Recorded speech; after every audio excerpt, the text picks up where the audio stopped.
Hello, everybody. Thank you for tuning in to the PG Show, where we talk about all things college football. And today we have to talk about the quarterback drama down there at Clemson. Is the state of Florida back? And we'll tell you about what I mean by that.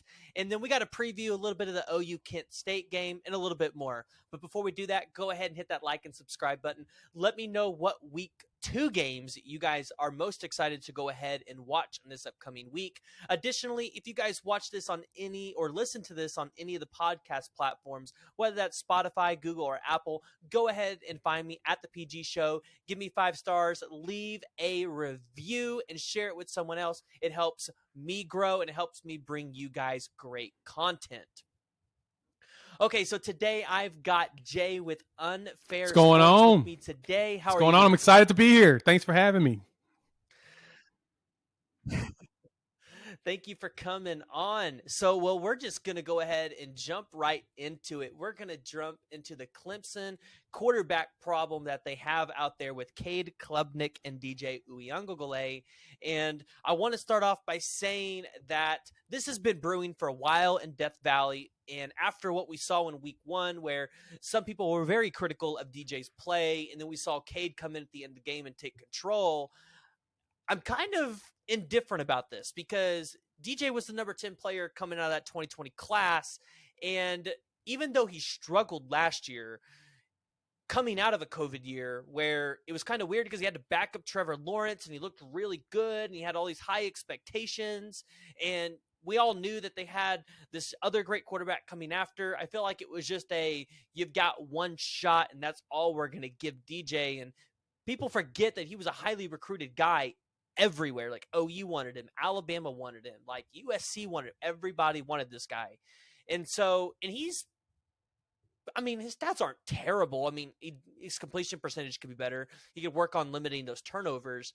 But one of the things that I've tried to really highlight with people is remember what happened with OU last year and Spencer Rattler and Caleb Williams. You had a great true freshman back there ready to take the reins the next year, but you have a quarterback or a head coach that's a little hesitant to make that change because once they do it, you can't go back. And true freshmen make true freshman mistakes. And as good as Caleb Williams looked at sometimes, we saw those true freshman mistakes at a lot of times.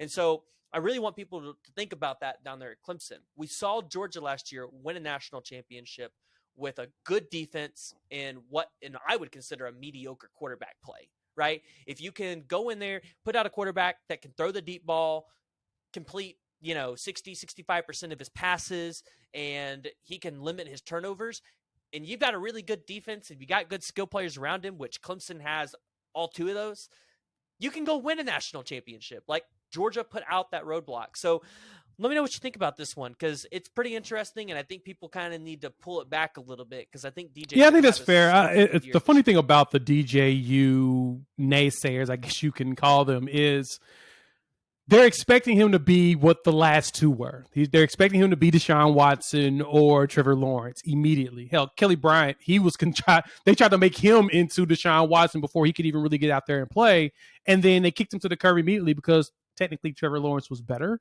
But the expectations were high. And the biggest problem with the expectations with that is that I asked the question on a few shows that I've watched and listened to is DJU bad or was the offensive line bad? Because in a lot of circumstances, you could tell that line was not holding up. And I think that that's one of the things that a lot of the talking heads have pointed out as an issue at Clemson is that they haven't really brought in very elite offensive linemen the last few years, or they just haven't coached them up. One of the two. And so I'm still in the DJU camp. I think with his size and strength and his ability to play, he'll get there. But I feel like he's overcoming a lot of circumstances, with that offensive line. But when Cade came in now, that kind of made a lot of people turn their heads like, is this what this is supposed to be? Is this the guy that we're supposed to have?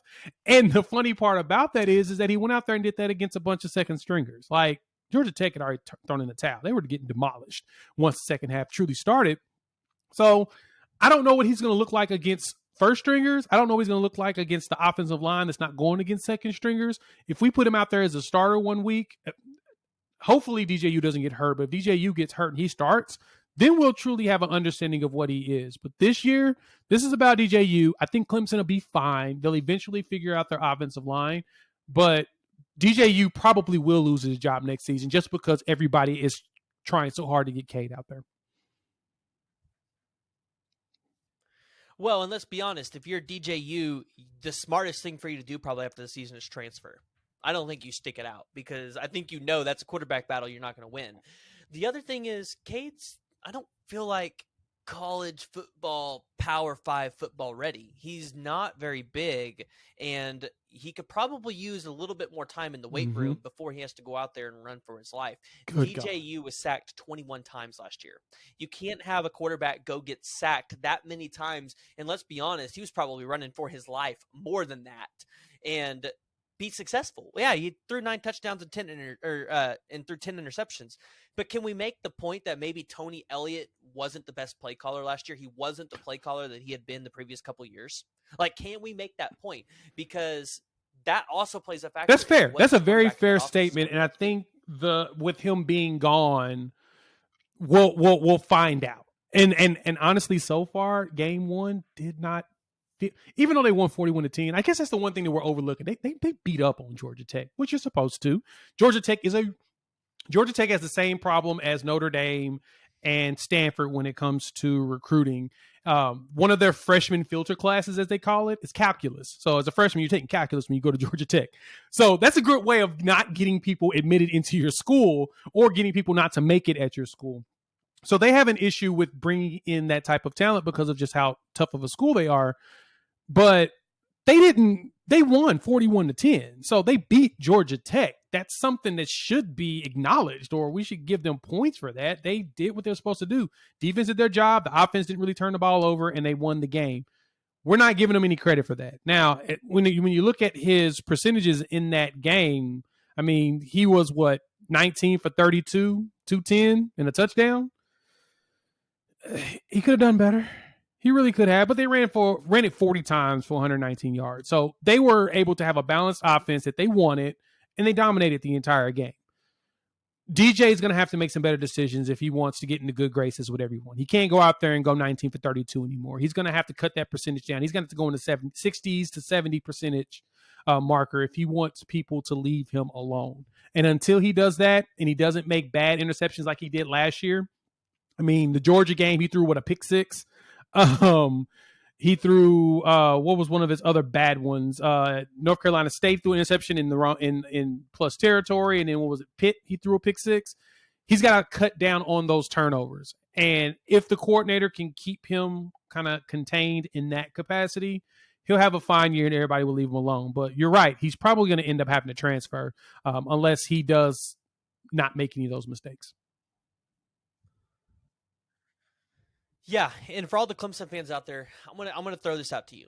Yes, he went 19 of 32 last week. He only threw for 209 yards. The knock is he had 1 touchdown. And let me argue this, because Bryce Young last week against Utah State, he only threw for, it was 18 of 28, 195 yards, but he had 5 touchdowns.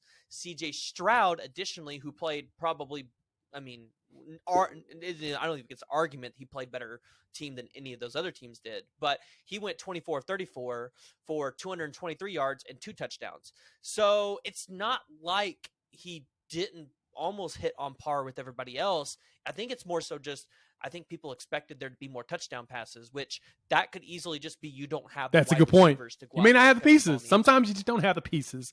And so, I mean, Clemson had a lot of players to replace, a lot of really great players to replace. And so we'll see if Shipley's the guy this year. We'll find out what everybody else looks like. We'll see if Bo Collins and, that wide receiver room, if they're it. And like I said, that offensive line's got to get better, if anything. Yeah. And for everybody else, he threw for 59% of his passes for game. In 2020, he completed 66.7, but he played against Boston College one game and then played against the Notre Dame team that I don't think defended the pass very well. Additionally, those 2 games, he was sacked 3 times on Yep. what was it, Monday, he was sacked 3 times. So again, that offensive line has to get better. They have to be able to protect him, and that's the key to any quarterback. No quarterback can be great Agreed. with a bad offensive line. So, all right, let's go ahead and let's jump into the next one. And this is a really interesting question, and I think one that's going to intrigue a lot of people. Is the state of Florida back? And here's what I mean by this.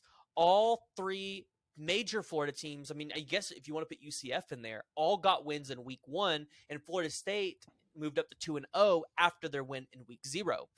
And it shocked a lot of people, I think, to see Florida upset Utah. I actually picked Utah in that game because I didn't really know what I was going to get out of Florida. I still don't know what I'm going to get out of Florida because I think a lot of people were sleeping on Anthony Richardson. I don't think they knew what they were going to get with this guy, but I think after watching that game against Utah at night, prime time, I think a lot of people saw it and went, okay, we kind of have somebody that looks like Tim Tebow, right?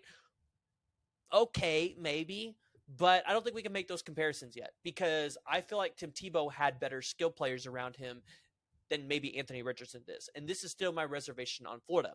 Yes, they beat a good team, but they did play them in the swamp at night. It's hot. It's muggy. It's hard for a team to prepare to play in the swamp. And so he did pass for 168 yards. He had that incredible fake throw or pump, whatever you want to call it.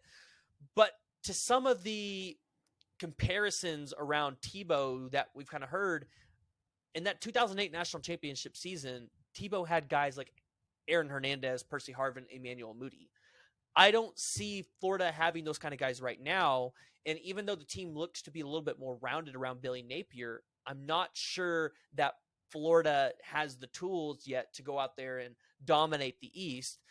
Additionally, it doesn't look like they've been able to lock down their state yet in recruiting, which when you have 4 programs that have been good as, you know, in the past 20 years, you feel like you should be able to lock down the recruiting in your state between those 4 programs. I don't know. What's your take on the Florida game? So Florida as a program? I watched that one, and I was pretty impressed with the way Billy Napier coached that one. I'll put it like this. LSU is kicking themselves for not taking him over Brian Kelly, period. And you can tell by the way they played. Anthony Richardson should have been starting last year. Emory Jones was, he's cool, but Anthony should have been starting. And you can tell that he's a baller. He played like he's a baller. And overall, Florida winning that game to me wasn't as big of a deal as a lot of people are trying to kind of make it, because looking at the betting odds with it, if Utah played them at a neutral site, Utah's still going to be the favorite. And I would have taken Utah on a neutral site. I'd also take Utah at Utah. That Florida game, Florida played them well. Interception at the end of the game to seal it.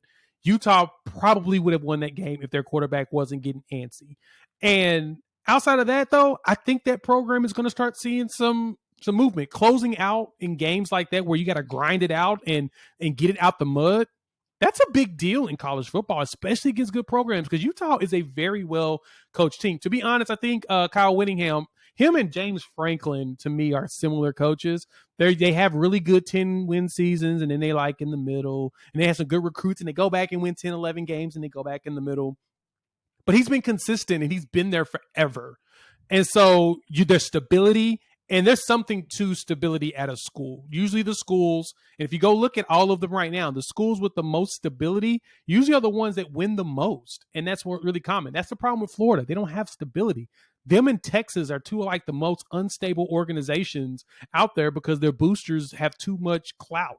They have too much control. But I think Florida's starting to scale that back with Napier, with that hiring. They're going to let him do his job. And if they do that, I can totally see Billy Napier leading them to, I wouldn't say a national championship, but I can totally see him going, maybe making it to a playoff here or there. I can see them possibly beating Alabama one year because, like you said, Florida is ripe with talent.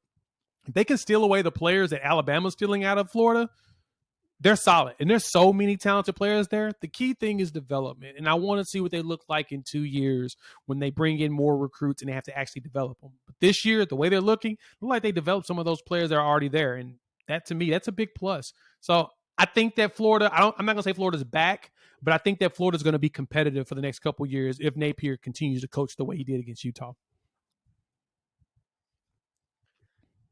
Yeah, and before we move on to Florida State, one of the things that concerns me with Florida going into the week to play Kentucky, which Kentucky's got their own set of problems out there, but they got Will Levis, who a lot of people think is going to be one of the top NFL draft picks this year at quarterback. I don't know what they're smoking, but Anthony Richardson ran the ball for 106 yards. He was Florida's leading rusher. And I kind of have a hard time believing that you can go be the best team in the SEC East or even the West and have your quarterback be your leading rusher and then not pass the ball a whole lot. Like that's my concern. Is somebody else going to be able to step up on that team and take a load off of Anthony Richardson so he's not having to do it all? Because if he has to do it all, well, I mean, if you think about it, I mean, Cam Newton did it. I mean, now he is a unicorn. He is a very much a unicorn, but you see random situations with SEC teams where you have one guy that's just so dominant that you just can't stop him. Yeah, I don't think we should be comparing Anthony Richardson to Cam Newton. He's a little different, which I think also interesting fact. I didn't know this till the other day. He did. Cam Newton actually played on that 2008 Florida team with. He was Tim Tebow's backup. Tim Tebow. Yep. Got in trouble for a laptop and left. And what would have been? What would have been if he would have stayed? That Florida team probably would. Urban Meyer, man, he had a lot of weapons. I will say that. They probably would have been able to keep that momentum. He had a lot of exactly. not so great people on that team as well, We can go all day about Urban Meyer and the stuff that went down there, but no, yeah. I mean, there's a rarity. I mean, Cam led his team. He had 1,400 yards rushing that season. He was a leading rusher and, of course, the quarterback. So he was the team. 20 touchdowns on the ground. He had 30 in the air. So of course, A, he earned that Heisman, and two, it's rare. But Anthony Richardson, he would have to show us that he can be consistent with it. Also, the key thing for him is not getting hit. If he can go out there and play like Bryce Young, Patrick Mahomes did when he was even at Texas Tech and in the NFL, Russell Wilson did when he was at Wisconsin as well as NC State, and not get really hit, do a really good job of sliding and avoiding getting, leveled. Lamar Jackson was amazing, and he's still amazing at it in the NFL to this day, which is why the naysayers always crack me up about him being, a running quarterback. They don't get hit hard. They do a really good job of not taking leveling hits. That's what Anthony Richardson's going to have to figure out. If he's able to do that, honestly, I think he could probably carry them pretty far this year as a leading passer and rusher. Now, you are putting a lot of miles on your quarterback, and you're going against SEC talent. When Will Anderson shows up on the other side of the field, that is scary.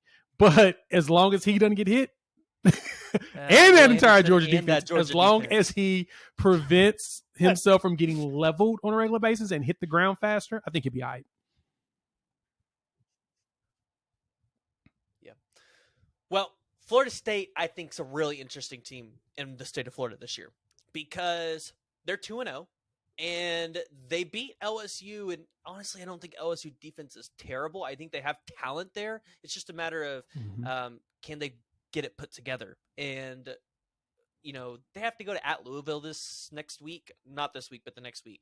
And I don't think Louisville's that great. I mean, they have a decent quarterback, but Louisville doesn't look good. And then you've got Boston College. Like, there's a good chance the Seminoles could get out to a 4-0 start this year and then have to go play Wake Forest, who – honestly, if you can shut down Sam Hartman, you've got a good start. Florida State intrigues me because it seems like Florida State, doesn't matter how bad they are, can always go out there and recruit some of the best talent and at least be in the conversation. Point being, Desmond Ricks in 2024, if Florida State wouldn't have screwed that up by just not calling him back, they probably would have the number 2 overall player in the country, the number 1 cornerback in 2024.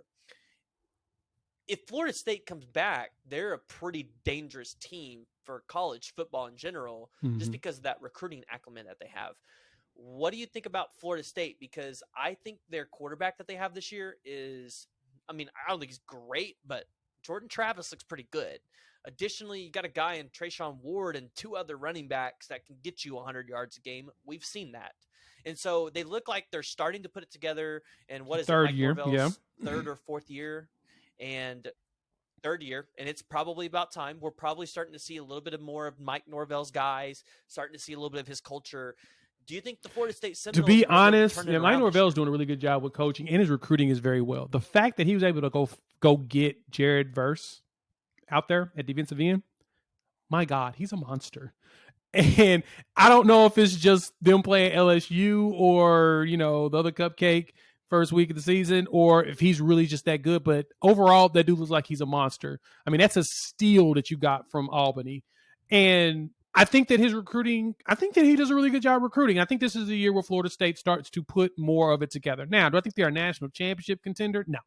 But I do know that, like you said, they always attract talent. And it's just the Florida State brand. That brand itself is strong enough to bring in talent. Bobby Bowden did a fantastic job for having that program be relevant throughout the 80s all the way up until today. It's all because of him. And he built this program up, to me, from the ground to who they are today. And so I think recruiting wise, they will find talent and they will get talent. The question always with this is, just like I said with Florida, is how do you develop it? That was the big thing that Clemson did when they won the national championships. They were getting some 3-star talent that people weren't really paying much attention to and developing them into 4s and 5-star type of caliber athletes on the field. If Florida State can do that, I think they'll be fine. Like you said, I like Jordan Travis. He looks like he's got something. He's got enough swagger out there to make something happen for them. But the question is going to be from Florida State is, what does it look like as far as developing the talent going forward? Now, this is his 3rd year. He's got to figure this out. If Norvell doesn't, they're going to try to find a way to fire him. Hell, they wanted to fire him after Travis Hunter decided to go to Jackson State instead of coming there. They already want him out the door, and everybody's already calling for Deion Sanders to take his job. Put it to you like this.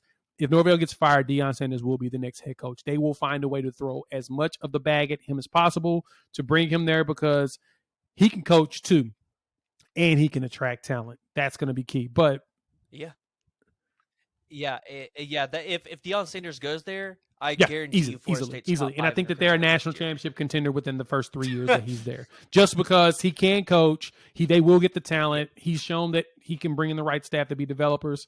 Yeah, exactly. That's exactly what I see in the situation. But besides that, I don't know much about their run game. I'm not that impressed with Trayshawn Ward. Jordan Travis, like I said, I like him. I think that he can be something long-term. The LSU game was really good, though. They did a really good job of forcing the issue with them. They were very physical. They were way more physical than LSU was. They imposed their will that whole game.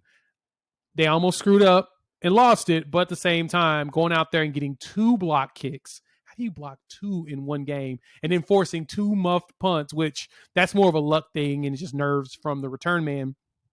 They've got something. And I think that I'm not going to say Florida State's back either. I need more tape, but I do think that they're on a really good trajectory if they keep this going.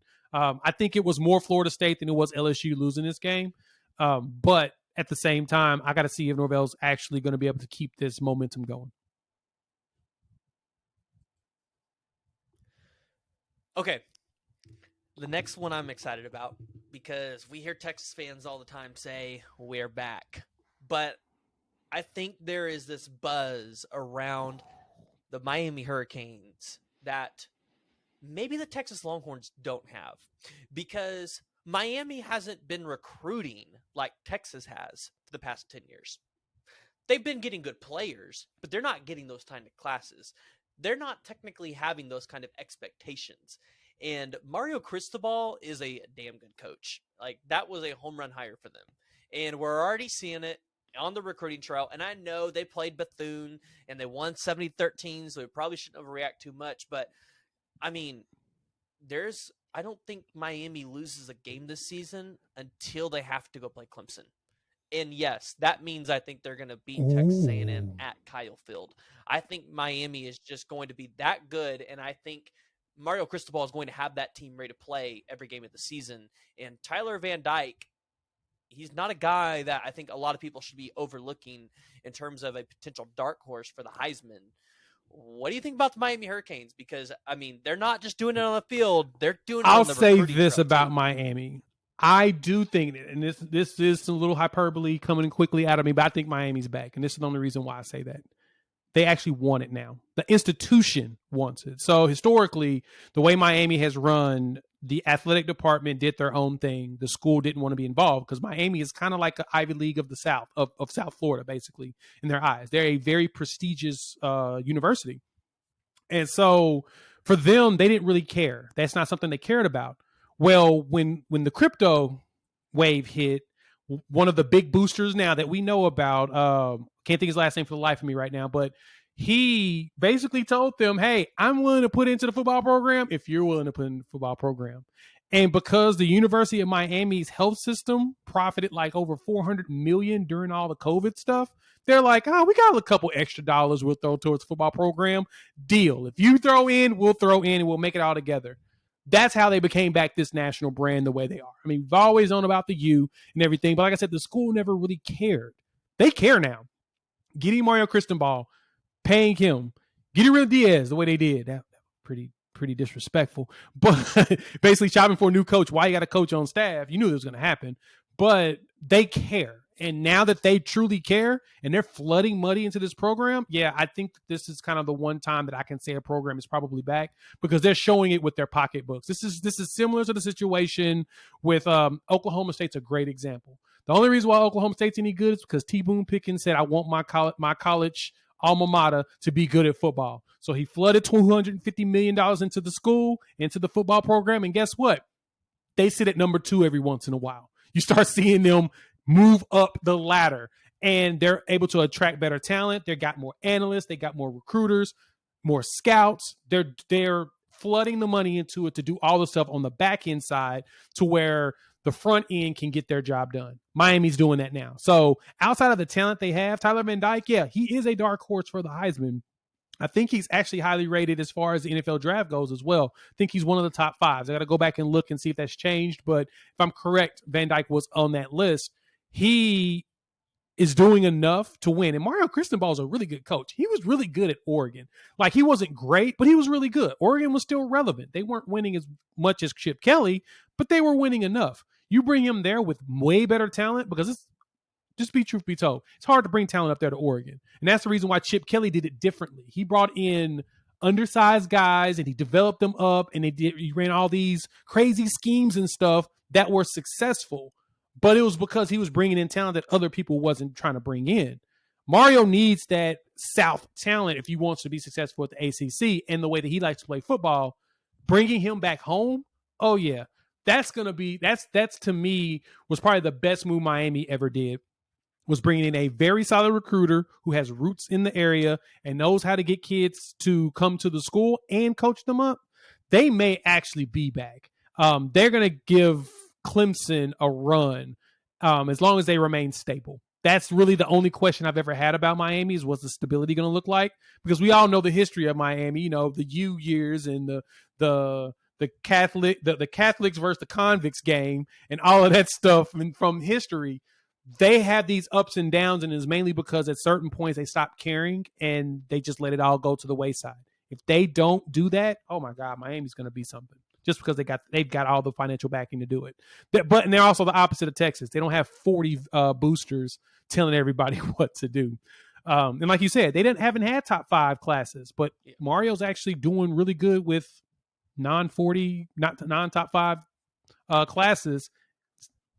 Solid development. Yeah, they're sitting at number 9 right now, and they're in contention. So they're sitting at number 9 right now. They're in contention for, I mean, like at the end of this, if Miami continues recruiting like they're recruiting, they could have probably the best class in this 2023 class because of the 5 stars that they can still get. They're still in contention for Cormani McClain. Technically, they're still in it for David Hicks, but we all know David Hicks ain't going there. They're still out there for Samson Okunola, or I can't think I said his last name wrong. He's already been fonged there, so he's probably going there. They're still in contention for Hakeem Williams, who's making his decision here this month. They're in contention for Samuel M. Pembemba. Like, there are so many guys, 5 stars, that they're still in contention for. That's what makes me think this Miami's program is back. They're being able to convince kids that, hey, we haven't done anything lately. And the fact that they got IMG Academy right there, and they're just plucking all those players from there. Whew. Yeah. David Stone, guys. I know everybody thinks David Stone's going to come to OU and Stacey Gage is going to come to OU, but watch out for Miami because I think they're going to be hot on both those guys. Kills me too. It kills me to say that. So, all right. Let's go ahead and let's talk about OU and Kent State because that's the game everybody wants to talk about. That's what everybody's here to do. So I don't think OU should struggle here. It's Kent State. I do think they're going to see a little bit of a different looks because we've heard about it. Kent State plays a similar offense to what OU does. They like to play fast, which is good because we're finally going to get what that looks like with this defense. I think you're probably going to see a little bit more blitzes this weekend. We didn't get to see – I don't think we saw any blitzes last weekend. And that was something I think a lot of people really want to see. It was really vanilla offense and defense last year or last game. And so I'm curious to see what they're going to put out. We get Daniel Parker as a tight end, so I'm curious to see how Braden Willis and Daniel Parker kind of share those touches, and maybe if Braden Willis tries to fill in some of that fullback role, kind of like what Jeremiah Hall was playing. And then additionally, we know Wanye Morris won't be out there on the offensive line because he's suspended. So there's a lot of interesting things out here. I'm really curious to see how the secondary reacts. Kent State likes to run the ball, so can this defensive line do what they did last week and just completely shut out the running game for them? And then additionally, Kent State's without their best safety. So, kind of like what Washington was doing, I would expect OU to do it more and get some big passes. I expect Dylan Gabriel to throw for 400 yards in this game. I feel like there's some high expectations here. Fans want to see something. Additionally, I really think Jeff Lebby and this coaching staff need to consider slowing the offense back just a little bit, trying to keep that ball on the offense a little bit longer and not giving up the time of possession as much, because when you go into Big 12 play, that's going to be a problem when you're, allowing these other teams to just take control. I'm actually working on a video that I'm going to put out definitely tomorrow on my channel, Unfair Sports, talking about some of the 5 key things to look at. But I'm going to give you guys a preview of something that's really critical. The thing that I looked at for OU, I said this before the season started, that the most important game of the season for Oklahoma was that UTEP game. The most critical game, period. The reason why it's the most critical is because that was the game to impose your will and start off on the right foot. If they tripped up in that game, I was going to be concerned this season. They went out there and were physical against UTEP. That's what they're going to do against Kent State as well. They're going to be physical. The physicality is going to be the most important. They'll probably run the ball more this game than they did last game. So we may actually see 200-yard rushers in this game. But I expect Dylan Gabriel and Marvin Mims to have their coming out party. This is the game where I see Gabriel and Mims hooking up so much that Gabriel goes over 300 yards, Mims gets over 100 yards receiving, and we see a lot of deep plays. Like you mentioned, Kent State's out without their safety, and so they're going to do the same thing that Penix did for Washington on them. They're just going to eat them alive on the pass, hurry up offense, and score. The question for me, too, is the defense. What's the defense going to do in rotation? Now, Ted Roof said this in his presser that they didn't get to rotate as many guys out there as they wanted to, and I think it was because they were in so many vanilla sets. They were in that soft zone that they didn't really get to do what they want to. Expect Oklahoma to do more. Expect them to implement more of the plays they want to implement in preparation for Nebraska as well as Kansas State, because those are the 2 critical games that we all care about. Them traveling to Lincoln against a Nebraska team that I'm honestly not afraid of anymore, and then playing Kansas State, a team I am afraid of, who has a very tenured defense and looks like they may actually have one of the best team in Kleiman's 5th year there. And so because of that, Oklahoma has to prepare for that. But they've got to test out some of these schemes. They got to test out some of these blitzes. They got to test out some of these different setups. They got to test out that cheetah roll hardcore. And so I really expect us to see more exotic plays coming from them on the defensive side this week, just as a practice set before they really go all out against Nebraska. So if anything, take a look at the physicality. I expect Dylan Gabriel to have a big game with Marvin Mims, and I really think that defense is going to look a little bit different than it did against UTEP. I really think Oklahoma's going to try to put up 70 in this game. Seriously. They better, because there was a lot of other teams that looked really impressive week 1, and I think there's some hesitation for the coaches to go, okay, like we didn't put on a show like that the first. They also week didn't want to open up the whole did, playbook. so Why would you open the whole playbook against a team it, like UTEP? You know what I'm saying? Especially when well, you got so many new people on your team. It's the blessing of having Brent Venables come back to Oklahoma is not only that he's from Oklahoma, but he brought an entire defensive staff, not just one person. He brought 5 people from that defense to Oklahoma with him. So that continuity is huge. That chemistry is huge. I mean, he's got, 2 or 3 defensive coordinators, basically. They're all named defensive coordinator, but they've got continuity and they've worked together for a few years at Clemson. So because of that, they know each other's tendencies. They know how to read each other. That's a big helpful piece for them coming here. But at the same time, they still work with a whole bunch of new players. You know what I'm saying? They still got to introduce and develop these players. And because of that, that's the only reason why it was so vanilla game 1. I think that, like I said, we're going to see more of a slow implementation into more. And I think they're going to go buck wild against Nebraska. And I think that may be a bad thing in preparation for Kansas State, because then that gives Kansas State some solid film. But I think they're going to go buck wild against Nebraska. And so expect, like I said, some more exotic looks when it comes to Kent State. Yeah, I originally, before the season started, thought OU's biggest tests were going to be Oklahoma State and Baylor. I'm now retracting that and going it's Baylor and Kansas State, because, I mean, outside of Oklahoma State having a good defensive line, they're going to be able to throw all over Oklahoma State. I have Kansas State as a dark horse for the playoffs this year. Like, if Kansas beats Oklahoma and beats Baylor, like, they're in prime position. And their team's not bad. Like, their defense is good. They've got Deuce Vaughn, one of the best running backs in the country, if not the best.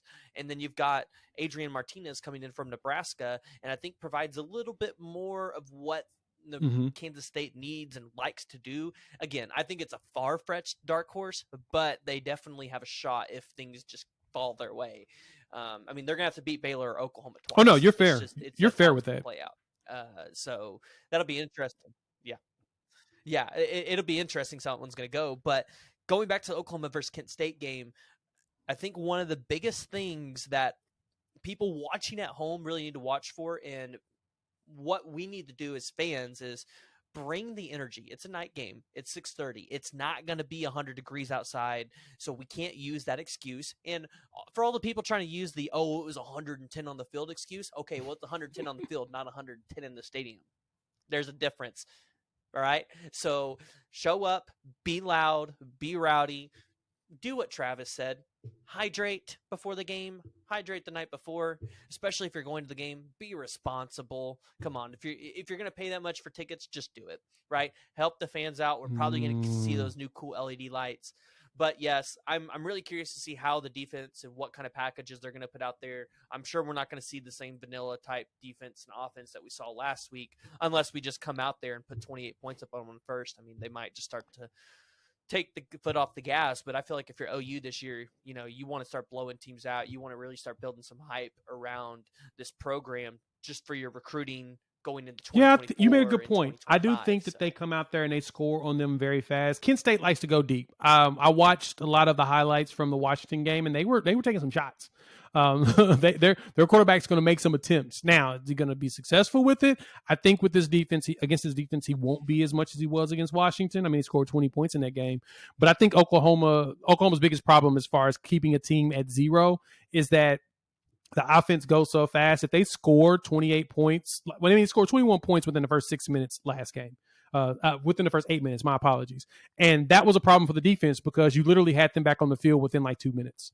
They literally had no time to rest on the sideline. And that takes away from them. And as Ted Roos said, he didn't get a chance to rotate the players that he wanted to as much as he wanted to. And so I think that's going to be the thing we'll see the change. That may help them be able to actually get a shutout potentially if they rotate more players. I think they want to rotate around 30. But if your offense is literally scoring within a minute or under 2 minutes all the time, the defense is going to be exhausted because they're the ones doing all the work. The offense isn't. And we saw Levy change it. That's why we start seeing more runs later in the game, especially in the second half. He started running it more. But I think against Kent State, the biggest problem we're going to run into with them is that they're going to take their foot off the gas. Once they hit up 28-0 potentially, he's going to switch out the players and they're going to run an entire new setup. They're going to run all the younger players and they're not going to try to blow them out. I think the game for the blowout is Nebraska. I think that's the game where they'll leave all the starters in. If they have the opportunity to, they destroy them. Kansas State is another game they will go out and be like, you know what? We're not going to take our foot off your throat. We're going to choke you out. And I think that would be the game they will attempt to do the same thing. So especially as they prepare for Texas and TCU with that new regime. So I don't expect – I expect OU to put up a lot of points in this game, but I do see Kent State having an opportunity to drive the field because they're going to – once they get up too high, they'll put their foot off the gas. And I hate it, but at the same time, I get it. It's Kent State. You're a 33.5-point favorite. Why do you need to prove yourself against them? Prove yourself against the next Nebraska. Embarrass a Big Ten team. That's what we want.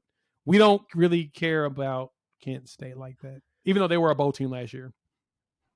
I get it, but this is one of the games where we actually get the recruits, and Jackson Arnold's going to be there. Peyton Bowen's going to be there. Another one of Jackson Arnold's friends, Landon Sides, is going to be there. You're going to have potentially David Hicks there. Caden Green's going to be there. There might even be other guys that we don't even know about yet that aren't committed to OU going to be there, whether it's 2023 or whatever. Like, it is very important that in this game, especially with the talent that's going to be there, that you don't take your foot off the gas and your defense looks amazing.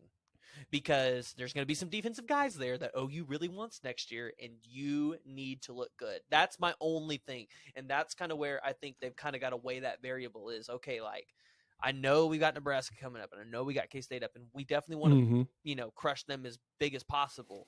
But we might have to do the same to Kent State. Just because you got to look good in front of the pretty girl. I totally get that. I totally get that you got to be flashy at that point.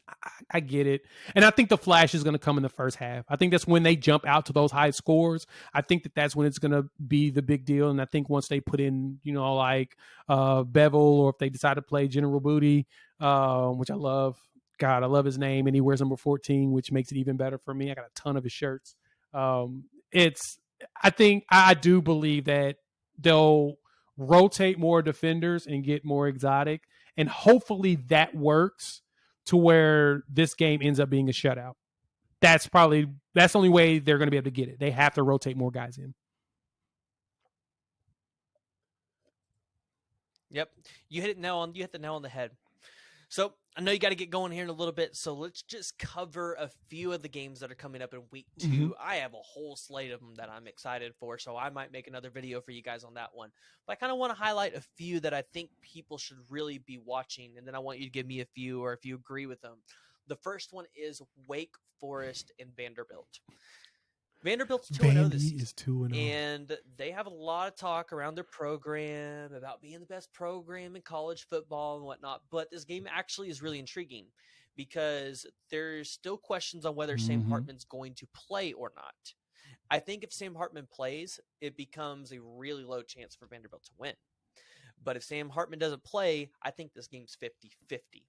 And think about, Vanderbilt being an SEC team, and there is NIL money in Nashville. Like, people need to not forget, like, there's NIL money out there. There's a real chance that Vanderbilt could go in there and upset the number 23 Wake Forest Demon Deacons.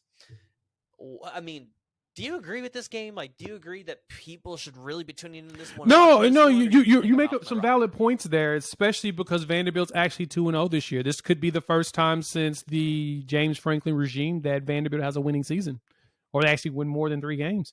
I mean, I'm there for it. So, my SEC team that I've been rooting for since I was a kid, they're like my 1 and 2 with OU is Tennessee. I'm a big Tennessee Vols fan.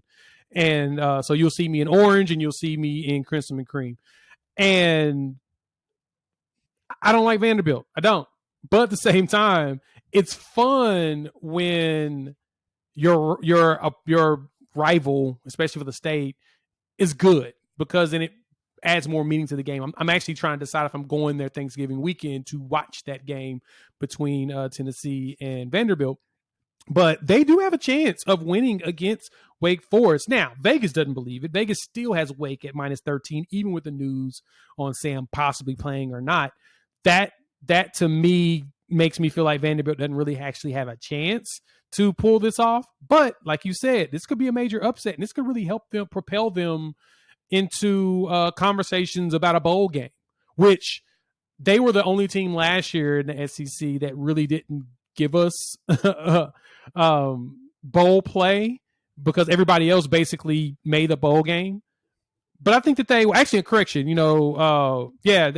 weren't that good, period. So if they can pull this off, they may have a chance to actually make a bowl. I would not argue against that. Do I think they're going to be really a threat in the SEC? No. Everybody's going to abuse them. They won 2 games last year. No. But if they show that they're not going to be pushed around by Wake, because Wake was really good last year, could be bad. But their defense sucks. That's the problem. Is if Vanderbilt can go out there and score, which we know they can. So far in 2 games this year, 512 total yards is what they're averaging. Now, give or take, they're giving up 426 yards. If they can go in there and put up points on Wake Forest is in trouble. I actually have Vanderbilt covering this. Oh yeah, I agree with that. They'll cover the spread. However, though, the only thing I got a question is you guys only beat Elon by 42. You beat him 42-31. So, was that just a hangover from beating Hawaii 63-10, or did you really just start to show us Vanderbilt's Vanderbilt? But it'll be interesting because will the AP pollers jump on another SEC team and try to rank them number 25 if they go 3-0 this season? That's true. That's a good point. They took their foot off the gas against Elon. They jumped up really fast, and you could tell they kind of slowed it down, and that's when Elon started coming back. So they got to not do that. But I think that is a very intriguing game to keep an eye on because it's going to make the SEC even more interesting. Then I'm going to wonder who's going to be the bottom feeder this year in the SEC. Oh yeah, that'll be interesting. It might be the old Aggies down there at Kyle Field. I don't know. The number 1 recruiting class. Everybody transfers right afterwards. You know what? Let's go ahead and let's just talk about that game because that Appalachian State going to Kyle Field versus Texas A&M, and I called Appalachian State to upset UNC last week, and they gave UNC everything and anything that they could have wanted in that game. And people forget just how good this Appalachian State team is with Chase Bryce and Noel and Davis out there. They returned a lot this year, especially with Chase Bryce. And last week he threw for 361 yards, 6 touchdowns himself. Right, 6 touchdowns himself. That's crazy, and he only threw 1 interception. I don't think it's crazy after watching Texas A&M play that Sam Houston State game. I watched the whole first half waiting for the OU game. I don't think it's crazy to think Appalachian State can go into Kyle Field, put up a bunch of points, and give Texas A&M a run for their money, or beat Texas A&M. I want to believe that Appalachian State can give them a run or make them work for it. I just don't see it. I don't. I want it to be true. I want it to be, but I don't see it happening. Now, at the same time, Vegas do think this game's a lot closer than most of us would have thought it would have been. A&M is a 19-point favorite in this game. It's kind of low. I thought it would have been higher. Thought we got them in like the 20s, but 19 feels low for this game. Well, they only beat Sam Houston right. by 31. You are right. We still got questions about him. We got questions about King. We don't know if he's really the real deal. We got a lot of questions about Jimbo Fisher, as we always do. I'm not a big fan of his at all either. But at the same time, they got a lot of talent. And sometimes your talent can just do it on their own. They can outplay their coaching sometimes. Now, I don't know if A&M's got the capabilities of doing that. I'm going to keep it in a buck. I'm not sure if they really are that team, but at the same time, there's a good chance that they could go out there and just do it on their own, or like you mentioned, Appalachian State can go out there and give them so much of the business that they start to panic. And I would love to see that because I really want Miami to go down there and beat them. I really want that. Oh, it's going to happen. Writing it down, huh? All right. That's Noted. Not a question. My thing, I'm writing it down. Listen, I have been calling it on Ty's show and everything, which if you guys have not tuned into Around the Table Sports, you guys need to go Friend watch of the that. show, yeah. Great content, dude. Great analysis. Yeah, you guys need to go watch him. But I've said it on his show many times, and I've said it on here. Texas A&M, there's a really good chance they lose Overton and Dindy, or just one Ooh. of them to OU this year. There's a really good chance. And then there's a good chance that a lot of those defensive linemen also transfer outside of those guys. But OU's either going to get those two guys back from Texas A&M, or they'll at least get one of them, because one, you can't have that many 5-star defensive linemen on your team and all of them be happy with sitting on the bench. Like, they're all going to want that starting playing time. Additionally, if Texas A&M, even if they win a couple of games, if they don't look good in those games, and there's going to be a lot of criticism around these players. If for some reason Jimbo gets fired, like, I don't know, like, Texas A&M is in a bad spot right now. I don't think they are not in a good spot, because they're going to go get blown out by Alabama. They're only probably going to put up 7 points in that game if they're lucky. So I mean, they're Texas A&M this season. I would not want to be in Jimbo's shoes. I totally agree with you there. We'll see if they are truly a dumpster fire with Jimbo. We'll see if he can keep it organized. I mean, that's the reason why he left Florida State. Things were starting to fall apart, and that was mainly underneath his watch. So we'll see how long it takes. Now, they ain't gonna fire him unless they can find cause, but they're not gonna fire that man. They owe him too much money, and that was dumb on their part. But at the same time, only way you're gonna win in this game is to go buy the coach you want. Now, that 31-point win, only thing impressive about it is they held Sam Houston to 0 points. That's about it. But no, I get you. You're right, George. I mean, Alabama did. They beat Utah State 55-0. Oh, you might have been. They did what they're supposed to do. So yeah, we just got to see what they're. I mean, they're Hayes. Yeah, I mean, Haynes King. I mean, throwing those 2 interceptions. The question is going to be, what does this team actually look like against a good team? And Appalachian State's going to be a good test. I'll put it like that. They will be a good test. Yeah. Let's talk about Houston versus Texas Tech, because I actually called the Houston versus UTSA game last week too, and I said, hey, UTSA, watch out for that upset. And oh my gosh, like, that game, I don't know if you watched it. That game was incredible. If any of you guys haven't watched it, go back. I'm sure it's on YouTube. Go back, watch the highlights, go watch that game. 3 overtimes. It came down to the wire. That UTSA team looks like they're going up to the right. They're going the right direction. This Texas Tech team last week put up 605 yards and only allowed 258. And this is supposed to be the year for Houston. This is supposed to be the year that they put it together, and Texas Tech is actually favored in this game. So, I mean, I honestly think Texas Tech's winning this game, and I think they'll probably win it by 10 or 14 points. I just don't think Houston, if they couldn't stop a UTSA offense, there's no way you're going to stop a Texas Tech offense. This is maybe a good potential start to a rivalry for Texas Tech and Houston, as Houston's prepping to come into the Big 12. I mean, it is Dana Holgorsen, I mean, I don't know.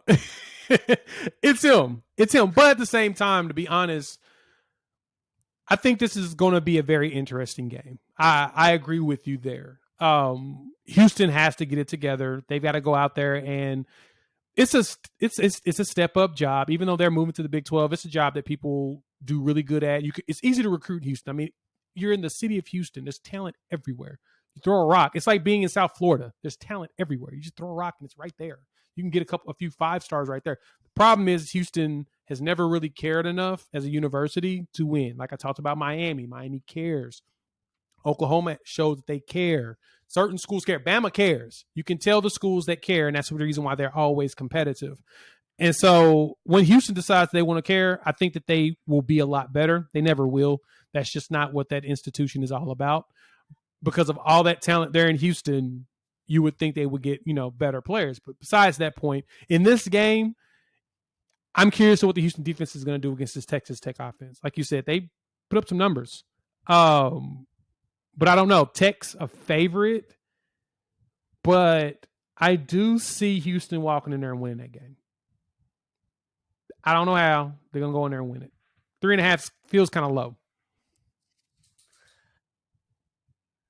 Hey, you know what? It might be because Tyler Shaw is going to be out for at least 2 weeks for Texas Tech, but still, Donovan Smith looks, just as good. He went 14 of 16 for 221 yards. Like, he threw 4 touchdowns. His longest pass was 39, which was exactly what Tyler Shaw did in that game. Like, hey, Texas Tech might have 2 decent quarterbacks back there. I don't know. They also had 2 receivers go for over 100 yards, so we know that they got receivers. That's a good point. And but I think Houston pulls the upset as the dog. All right. Well, we'll be on the opposite side on that one. We'll be battling there. So we talked about this team earlier. Florida, they're hosting Kentucky. Can Kentucky get the 3rd win in 5 years versus Florida? I think this game's honestly a toss-up. Florida's favored by 6, but I think, if I remember correctly, I think I've heard that Kentucky's their number 1 running back's still out on a suspension or something like that. So I'm not sure if we're going to be able to see him in this game. Will Levis, though, a lot of hype around him. He threw for 303 yards last week. I don't know. I don't know where to lean on this game. I just don't know. I don't feel comfortable at 6 for the Gators, but I don't feel Kentucky to come out and pull this game. So I'm still up in the air. I mean, what's your thoughts? The one thing that Kentucky has going for them has always been discipline. And Stoops has done a fantastic job with that. Now, they did just, outside of losing their new running back, was that Ramon Jefferson? He tore his ACL a few days ago. And then Rodriguez is out because of a multi-game suspension. I think he got arrested or something like that. The question is going to be, what is that run game going to look like now that they have 2 backs out?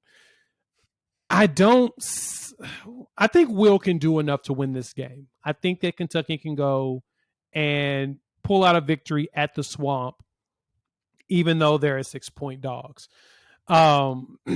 They've just been the better institution. They've just played better football than Florida has the last few years. And even though I love Billy Napier and I love what he's doing at Florida, I think it's going to take him another year or 2 to really, really take on the other SEC teams. Just put it like that. I think out of conference, he'll be able to pull out some victories. I think in conference is where he's going to see the biggest struggle. And I think this Kentucky game is going to be a tough one for Florida. I think it's going to be a really tough game. Right now, the betting odds is around 54 to 45 in favor of Florida.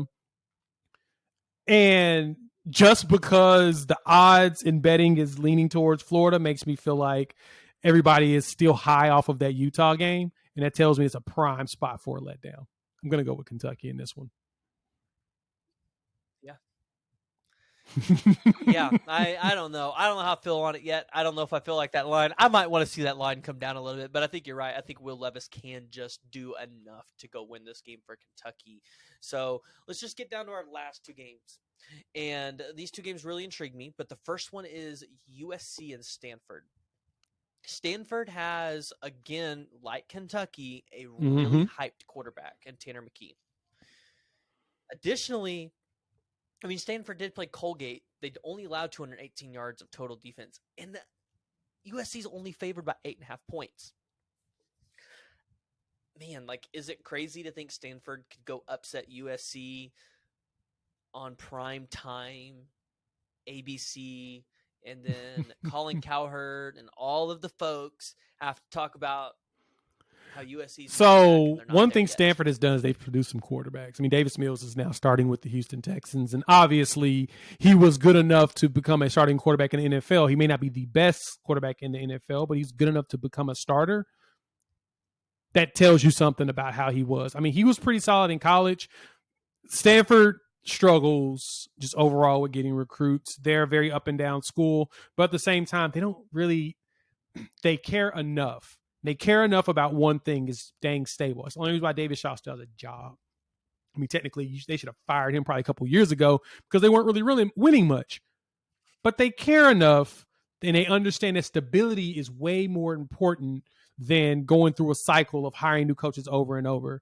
And I do think that Tanner McKee, which he's underneath the tutelage of David Shaw, which is what NFL scouts look at, has a chance to really shine in this game. This will be the game where he will have to pick apart that USC defense. I don't think that USC defense did get what's that, 3 pick sixes last game, which is a big deal. They're not. Yeah, but they're not that Alex good. Grinch. They're not that good.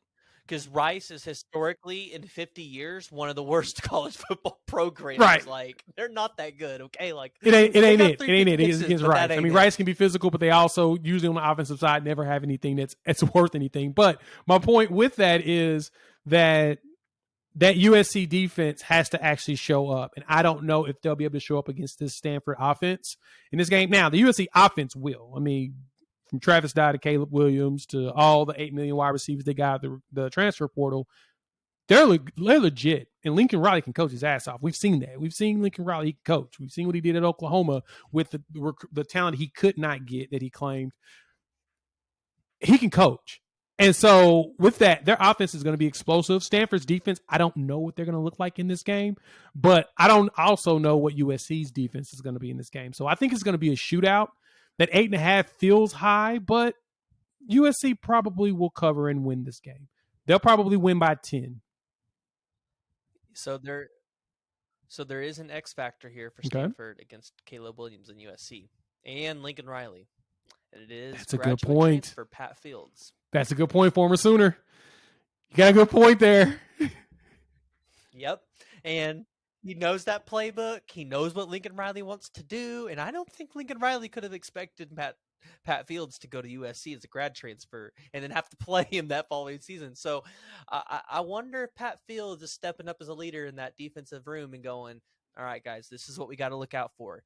This is who you're covering. This is who I'm going to get. This is what you got to watch on Caleb Williams and what he does, because he was here last year. And Pat Fields was actually a pretty decent guy. Like, if Pat Fields could have stayed at OU in this Brent Venables defense, my God, that kid, he would have went to the NFL, and he probably would have been a superstar because he was already pretty good in just an Alex Grinch defense. You can imagine what he would be in a Brent Venables defense. Point, I agree. I totally agree with you there.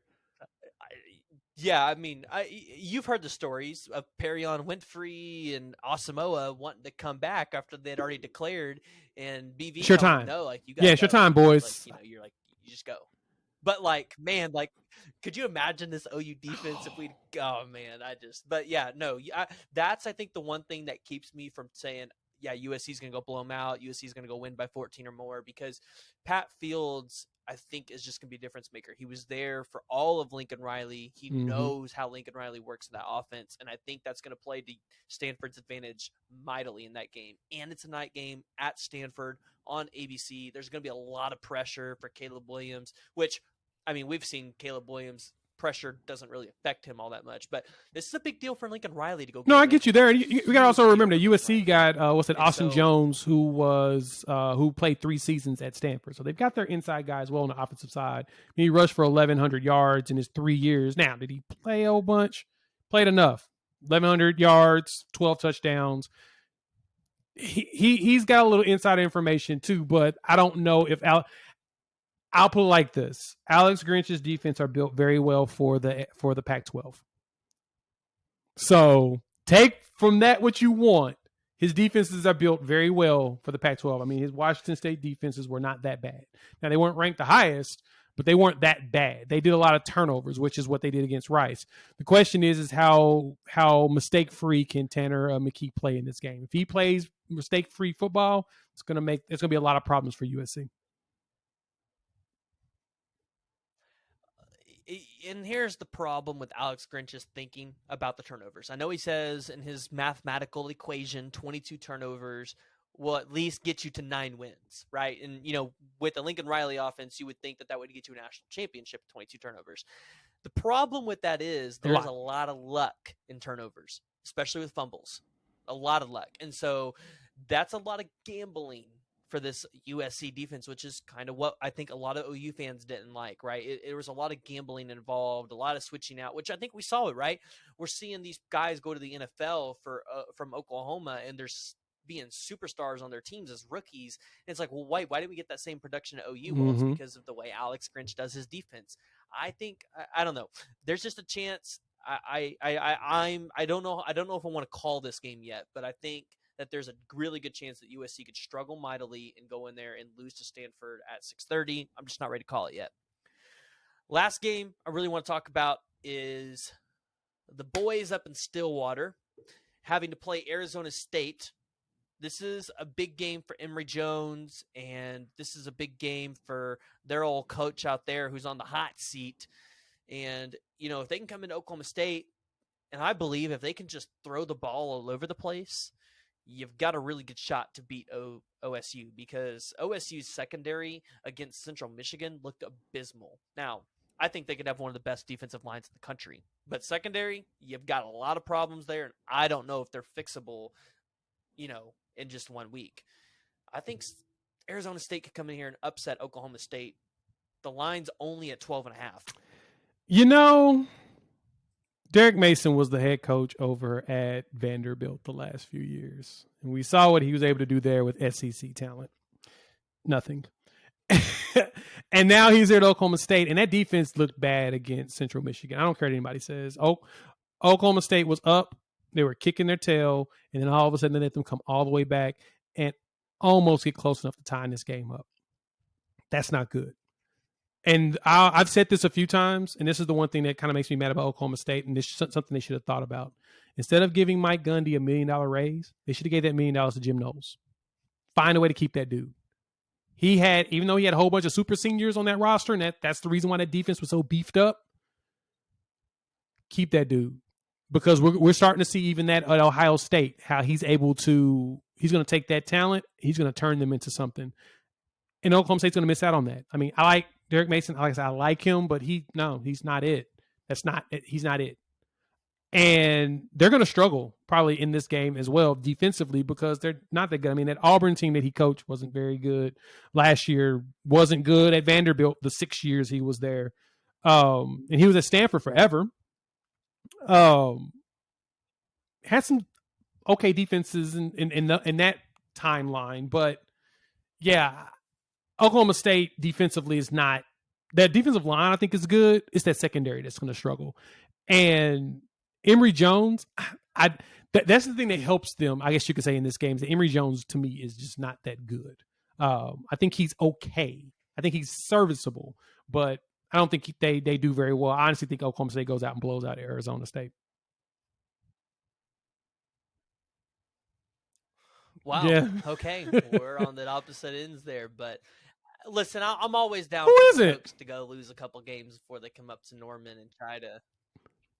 Yeah. But anyways, well, thank you, everybody, for watching. Thank you all for tuning in. Again, if you're listening to this on any of the major podcast platforms, Apple, Google, Spotify, go ahead and leave me a review. Give me 5 stars. Let me know what you like about the show. Share it with somebody else. I've got some really good content coming up for you guys this week. Potentially a recruit for Oklahoma coming in to talk about the awesome recruiting weekend that we are putting together in Norman, and just what he was able to experience with Jackson Arnold and some of these other guys. Yes, unfortunately, it is not Jackson Arnold, but we're working on that one. So go ahead, like and subscribe. Let us know what game you guys are most excited to watch in week 2. That'd be good. Thanks for having me next week.